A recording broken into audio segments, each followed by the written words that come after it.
Hi, I'm Peggy Snow, and I'm the Youth Service Center Coordinator here at John Hardin.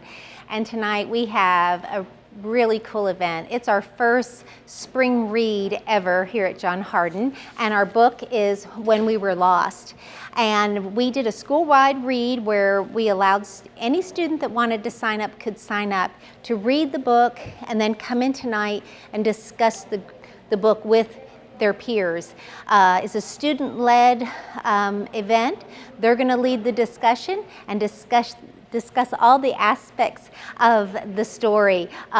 It's a pretty cool book because in our book, the students are on a field trip and their plane crashes, and they have to overcome several barriers that come up during their time there as they try to survive this incident, as well as some of the characters rise up to be leaders. So we're excited to have this event. All students were able to keep the book that they read, and we have some great survival treat bags.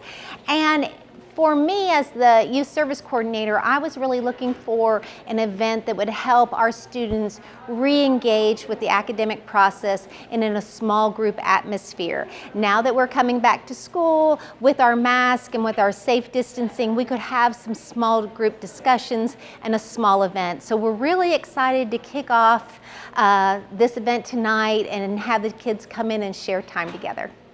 Hi, my name is Jan O'Daniel. I'm the Library Media Specialist here at John Hardin High School. Welcome to our spring read. This is the first time that we have held this event, and we're just really excited that we're able to gather students back together after a very long year of socially distancing. As was mentioned earlier, the book that we chose this time was When We Were Lost by Kevin Wignall.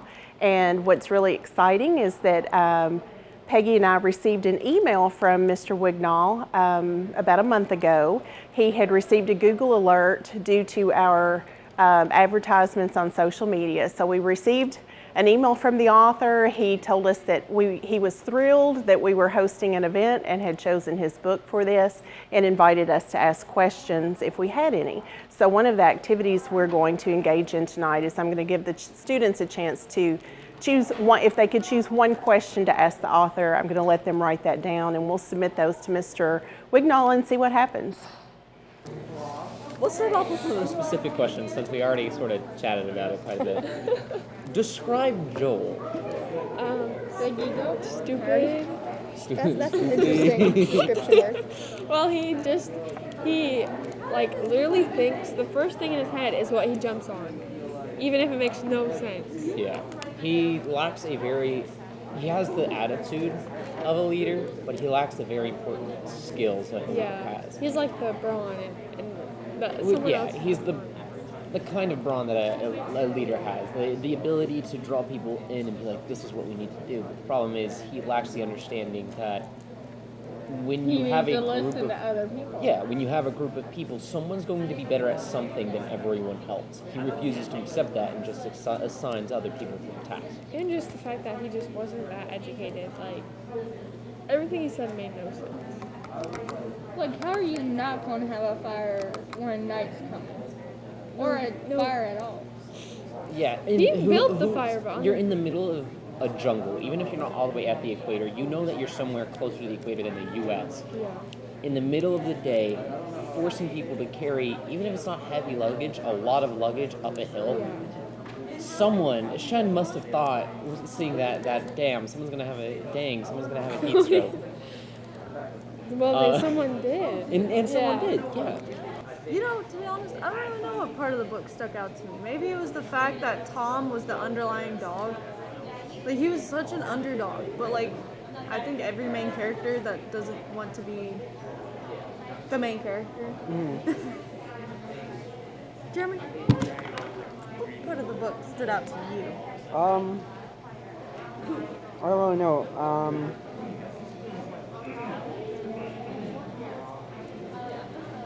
Yeah. I'm not really sure. Okay. I'm not really sure. Charlie, I feel the same. part of the book stood out to you? The part in the beginning when he went up on the hill and just looked around. So I was like, because they were just completely stranded, and I thought it was weird how half of them just died and the other half were totally fine. Yeah. And what was the point of the butterfly effect, to be honest? Like, is that the entire reason of this book, was to just give a butterfly effect? It was to It was a hook. like kind of show how improbable it was for that to happen, like how like none of it should have happened, but somehow all of those specific. Like, I think it was trying to talk about how like each little thing that happens changes a lot of stuff, because that kind of happened throughout the book. I feel like the first butterfly effect that it talks about in the beginning, it didn't have much of as much of an impact as the one in the epilogue did, because that explains like why the pilot decided to crash the plane. Yeah. I'm glad that So I feel like that one had more significance. Why do you think Joel was blamed for everything? because he caused everything. Because I think he tried too hard to get everyone to like him as a leader. I feel like if he would have been a little more laid back, I think he would have been a good leader. He just wanted to be in charge and let everyone know that he was the one in charge. What would you rate this book and why? Say, I don't know, 4.5 stars. I mean, I guess maybe a 4.5. I think for me, it was just too much survival stuff. Yeah. Yeah, not a lot of, like, the character building on certain characters. You didn't really get to see much of them, you know? Yeah, the only character that I really saw like grow was Tom. Yeah.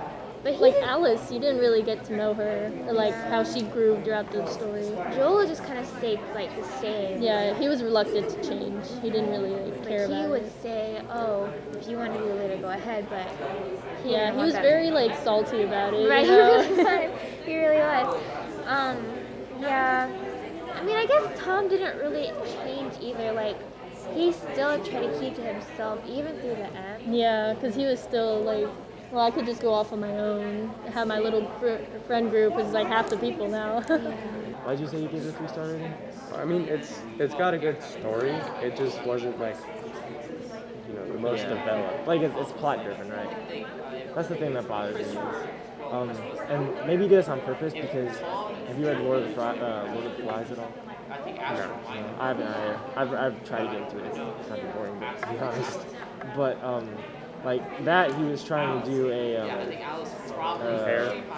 allegory. He was trying to do an allegory where he was comparing like the different leadership styles around World War I. And with this thing, there's like you could probably read into it, but they're not trying to make that. And like they talk about Lord of the Flies and those kind of books and all right. I also talk about Brave New World. I feel like Hatchet would have been a better standoff for this book. Yeah, because it's pretty much the same concept, but just more people. Yeah, it's like actual survival. Like, have you read any of Paulson's books other than Hatchet, or have you not read Hatchet? I don't know. I've read Hatchet. That was a good book. I read a book about his. It was a kid with a lawnmower business.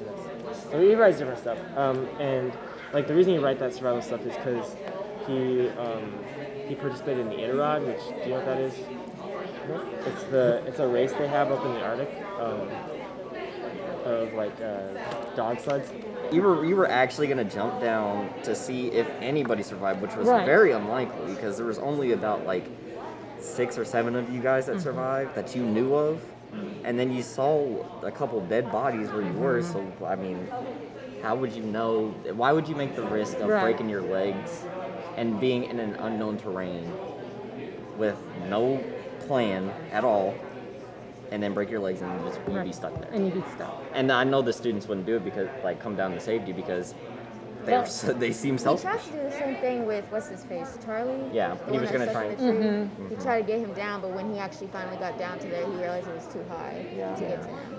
So I mean, and he also said in the book, well, if Charlie was still alive, he would be moving or doing some type of activity with his body to symbolize that he was alive.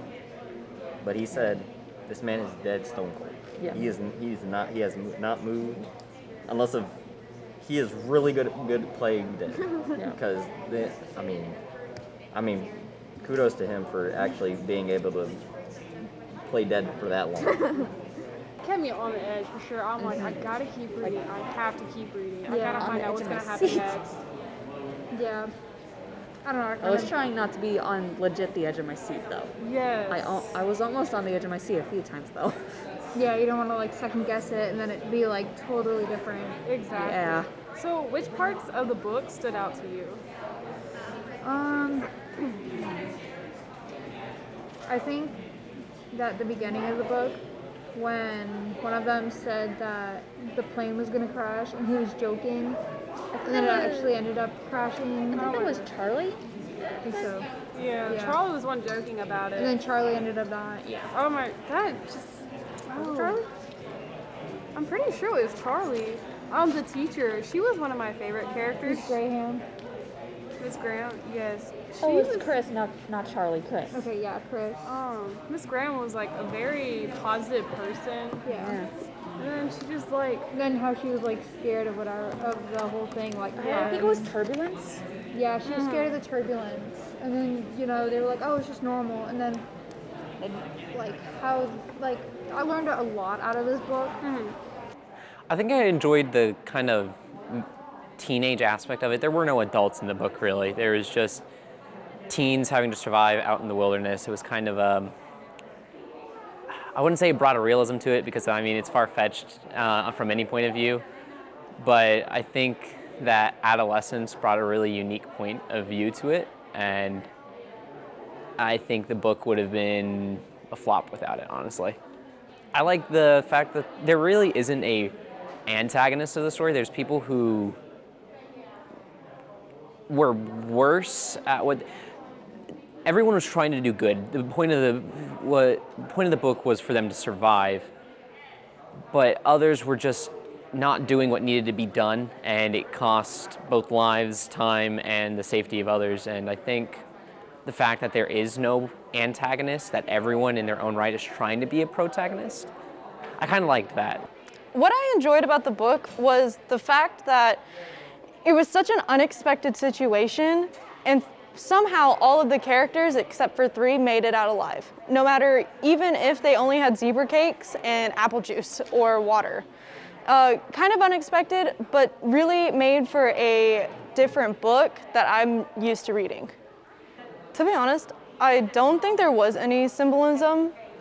I know that something that really stood out to me was how, I don't want to sound mean, but mainstream the character was. Like the main character, Tom, he was very edgy and it sounded like he had a lot going on.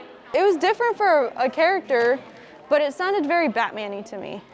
I liked how the book was fast-paced. I don't really read a lot of light things, but just being able to go through the book smoothly, easily, it was a different experience for me that I don't do that often. I got to see things from a different perspective because I've never really had the issue where I felt like I didn't fit in, but with Tom and his issue feeling like he didn't belong, him being able to work through and not have to introduce himself plastically, introduce himself artificially to the people, but get to know them through the crash and having to get out. I learned a lot from that. What I enjoyed about the book was, there was a lot of plots and stuff to it, but my main thing was how it really played together and how everybody was like super into it, and they were just very calm about the whole situation and how they handled it. Like they could have handled that like terribly. They could have done a lot of bad things. Don't get me wrong, they did bad things, but they played it out as best as they could as children. I learned that life is very, very short for most people, and you got to work through most things as a normal person should. This book was mainly, to me, it talked about life. Because life, you literally just play by the role and you just keep going until, you eventually end up where you're at. So, in a way, I thought the book was just mainly, just about life. Everybody's just so useful. Joel was a pretty good guy. if he actually took on the role as an actual leader instead of being selfish and stuff, I felt like he could have like been a really good character. But the main point is to him is to his own satisfaction, his own safety.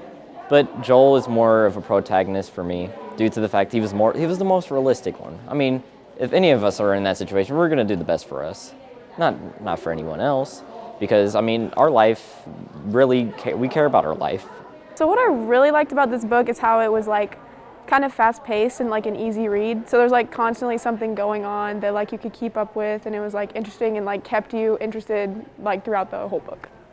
I think the protagonist was definitely Tom. Even though Joel tried to be the protagonist, he just didn't execute it like in the way he should have. I really learned that like you shouldn't judge people before like getting to know them. That's what I learned mostly, because like in the story they like realized that they probably would have never been friends with these people if they wouldn't have gotten the plane crash, but they're some of like their best friends now, and like they really got to know them, and it was like something that like I can kind of use in my life. The thing I enjoyed about the book was that at the ending of it, it's really anything you want it to be. So if you didn't like the ending, you can make it into whatever you want it to be. And also during the book, that the characters had a close relationship and close corresponding relationship with each other and really trusted each other. I think the protagonist would have to be Tom, and one, because he is the main character, and two, because he was the only one that was trying to like keep people calm and keep people together, coordinated, and really trying to keep everyone sane. I learned from the book that things happen on the plane, and that we should all stick together even if something bad does happen, and that the first thing we should look for is something to eat. So this was my first survivalist book, and I really did like it. So I think this introduced me to a whole new realm of book genres, so I'm excited. I thought it reflected the inner workings of a high schooler's mind, and I'm glad that we had the opportunity to dive deeper into what that meant. Tom was definitely the main protagonist, but I feel like Alice played a major part in keeping him in line. People have different ways of reacting to negative situations, and we all have our own defense mechanisms for keeping ourselves in check. Thank you for joining us tonight at our first annual Spring Read. We hope you come back next year. We plan for this to be a regular event. Good evening from John Hardin High School.